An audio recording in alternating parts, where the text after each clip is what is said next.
Hello guys, welcome back today. I'm going to be talking about a team that I haven't really talked about, the Anaheim Ducks, and specifically their injury problem. They've had a lot of some injuries early in the season, a lot of key ones, not just been like depth players. It's been stars on their team, and they're struggling a little bit. They're 6-1. They're an average team. They're playing tonight again. Against San Jose, and that's going to be a real test for them, especially since they're so injured. Now, we're starting off with Patrick Eaves, who was diagnosed with Guillain-Barré syndrome. I don't know how to pronounce that, but I think it's like a blood clot problem that, or no, it's not a blood clot problem. It's the nervous system attacking, or it's something attacking the nervous system. I don't know. He had to take medication for it. We have no idea when he'll return. I don't even think the Ducks know when he'll return.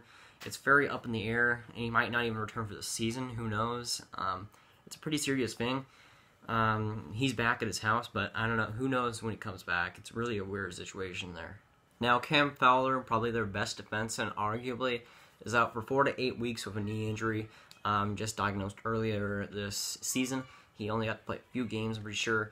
Hopefully he'll be back. I really love the guy. I think I love it. Like, his style is really just great, and I just love his play, and I wish he comes back, because I like the Ducks. When they're healthy, they're a really good team, and I hope they do well. I don't really have anything against them. Now, Ryan Getzlaf with a face injury, getting a puck to the face, apparently. It's just like a face injury is kind of a weird thing.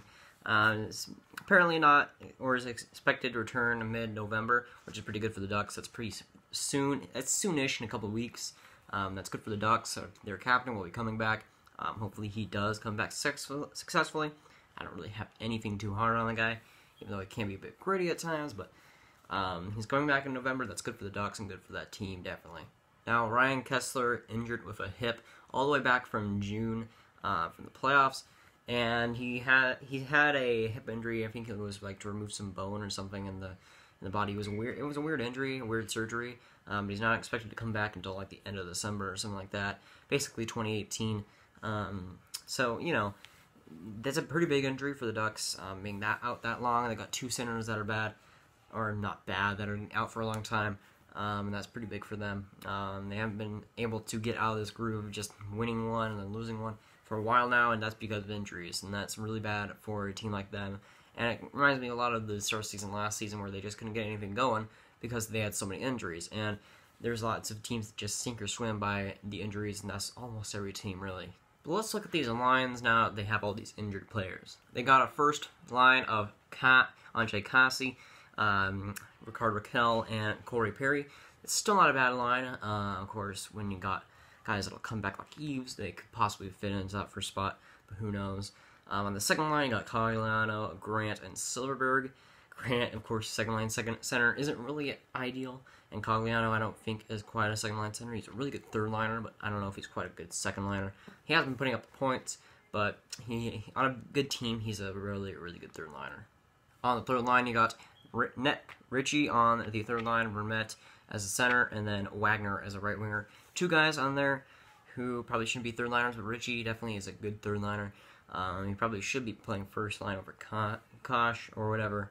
I don't know. They're pretty 2 similar players, but Kosh is more of a shot, better playmaking skills, while Ritchie's more of a power forward. But on that fourth line, you got, I think it's Andrew Shaw. No, not Andrew Shaw. Logan Shaw. You got Dennis Rasmussen and Bowl. That's kind of just fill in fourth line. Like, you could argue Rasmussen is a good fourth liner, but I don't know if Logan Shaw or Bowl are good 2 fourth liners, though.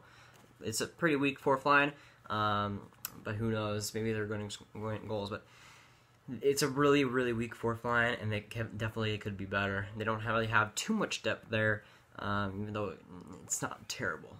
On the defense, you got Lindholm and Manson. That's a really good first line for the defense. That looks really good. Then you got Boschman and Montia. I don't know. On the other one, that's a pretty decent one. Boschman is kind of just an guy.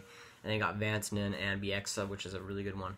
Bieksa is kind of a little bit underrated because people think that the $5 million contract is not worth it. It isn't worth it, but he's still a decent player, and Vantanen on that line is just fantastic.